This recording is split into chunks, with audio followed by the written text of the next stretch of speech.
Saudara-saudariku yang dikasihi Tuhan, hari ini Kamis 24 Juni 2021, kita merayakan hari raya kelahiran Santo Yohanes Pembaptis. Manusabda kita dari Injil Suci menurut Santo Lukas, bab 1 ayat 57 sampai 66 dilanjutkan ayat 80.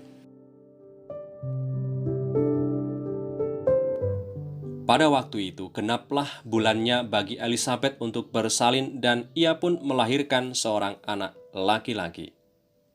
Ketika tetangga-tetangganya serta sanak saudaranya mendengar bahwa Tuhan telah menunjukkan rahmat-Nya yang begitu besar kepadanya, bersukacitalah mereka bersama-sama dengan dia.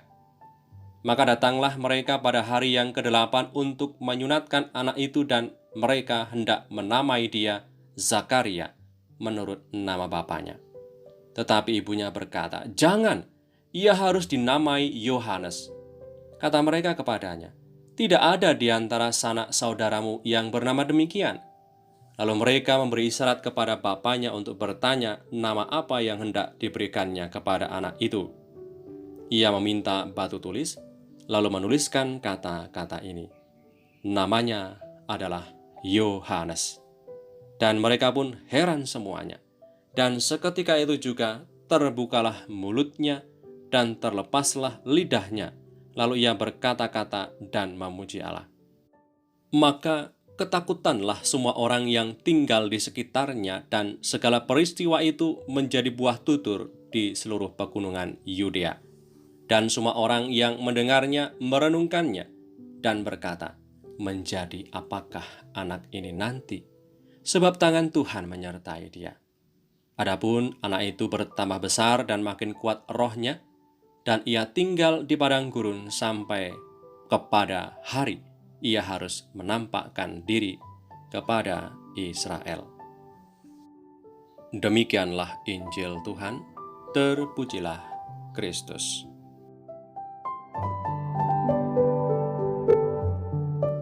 Saudara-saudariku yang terberkati, hari ini kita merayakan kelahiran seorang kudus, yaitu kelahiran Santo Yohanes Pembaptis.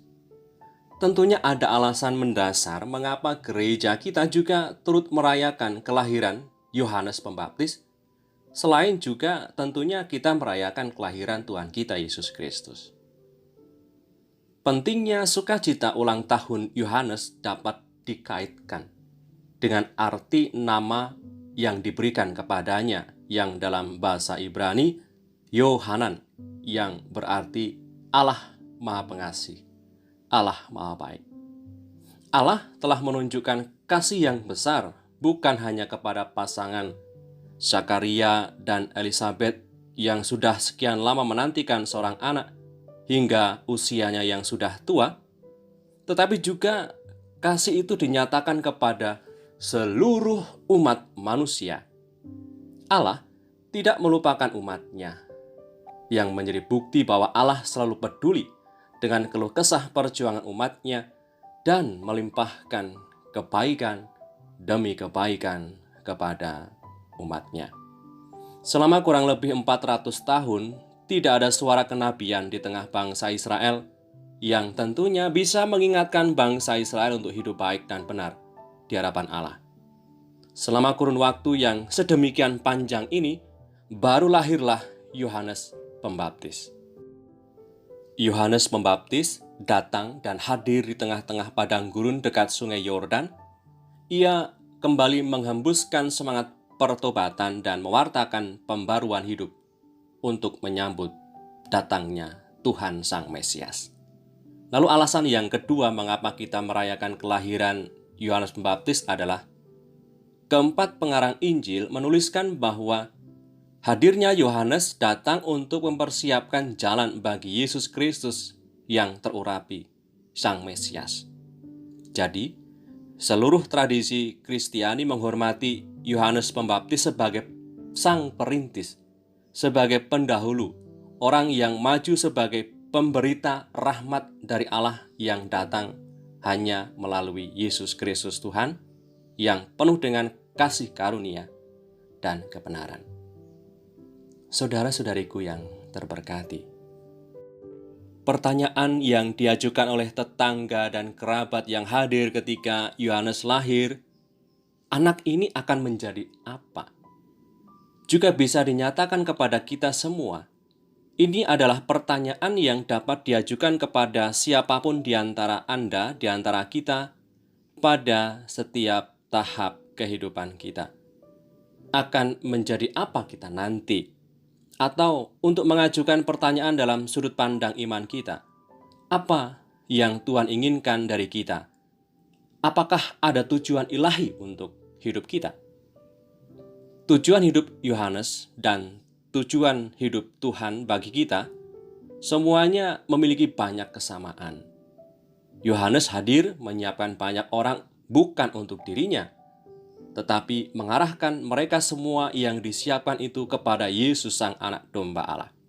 Maka kita perlu belajar dari semangat Yohanes Pembaptis yang hidup dalam kesunyian padang gurun, berdoa dan bermati raga. Semoga kita tetap punya waktu untuk berdoa, menemukan kekuatan dalam hening doa, sehingga kita bisa mengalami kasih dan sukacitanya, dan bisa membawa banyak orang juga untuk mengalami kasih Tuhan. Marilah berdoa demi nama Bapa dan Putra dan Roh Kudus. Amin. Allah Bapa yang Maha Kuasa, kami mohon bantulah umat-Mu menempuh jalan keselamatan.